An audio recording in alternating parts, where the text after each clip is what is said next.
Today, we're unpacking the structured process for property valuation in Nepal's banking sector. Pragnyan, can you walk us through the critical initial steps a valuer must follow, starting from receiving the valuation request? Absolutely. The first step is receiving a formal valuation letter from the financial institution.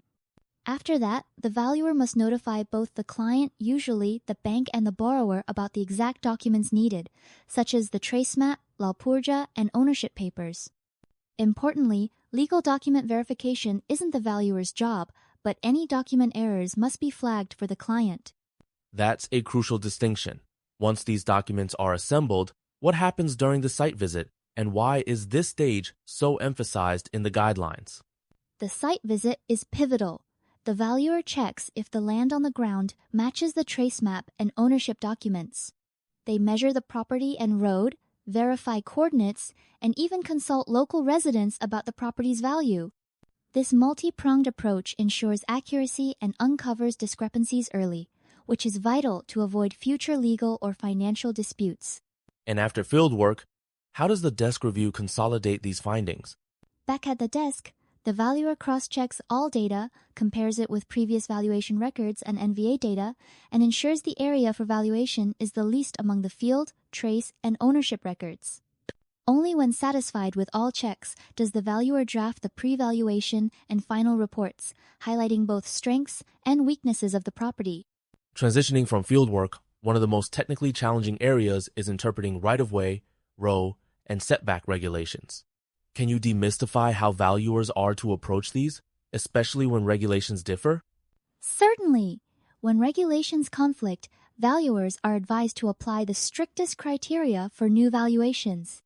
For example, if a district mandates a 30 row for a feeder road, but a municipality sets 20, the valuer should use 30. Setbacks, however, are included in the valuation, while row areas are typically excluded.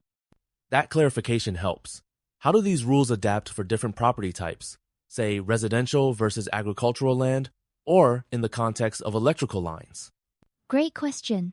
In residential zones, if what's left after setbacks isn't buildable, valuation shouldn't proceed. For agricultural land, if roads aren't open from rivers or streams, setback needn't be deducted. Regarding power lines, only high-tension transmission lines require row deductions. Simple distribution lines just need setback consideration. These distinctions prevent over- or undervaluing properties. Are there any real-world examples where misunderstanding these distinctions led to valuation disputes? Absolutely. One case involved a property where the power line setback was mistakenly treated as row, leading to an undervaluation by over 15%. This error was only caught when the bank cross-checked with NVA guidelines, highlighting the necessity for precise rule application. Let's delve deeper into site assessment. Measuring properties isn't always straightforward. Why is field measurement prioritized, and what techniques are used when standard triangulation isn't possible? Field measurement is prioritized because areas can differ between documents and reality due to encroachments or mapping errors. If triangulation isn't feasible, valuers are encouraged to measure as many sides as possible, cross-reference with the trace map, and use digital tools like Google Maps for overlays. This layered approach increases accuracy and guards against disputes. That's a thorough strategy. Regarding road access, how do valuers handle cases where the documented road width differs from field conditions, or if a road is missing entirely from documents? If a road appears in the trace but not on site, valuation is withheld. Conversely, if a road exists in reality but not in documents, the valuer can proceed after obtaining official proof, like a ward office letter. Bank guidelines, such as minimum road width often 8 feet non-negotiable. If access narrows below this, the property may be disqualified from valuation. What about ambiguous cases, like public land between a plot and the road? If the public land is large and potentially multi-purpose, valuation is risky unless future use is confirmed.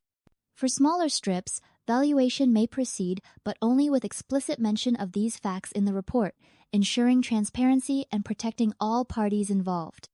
Now let's shift to reporting and revaluation. What distinguishes a revaluation from a fresh valuation, and how should valuers handle changing regulations over time?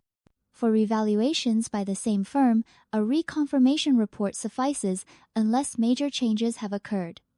If a different firm did the prior valuation, a full fresh process is required. When regulations have tightened since the last valuation, valuers must present two values shown using old rules, another with new explaining the rationale, so decision makers understand the regulatory impact. That's an important safeguard. On the ethical front, why is it discouraged to disclose estimated values to borrowers during site visits?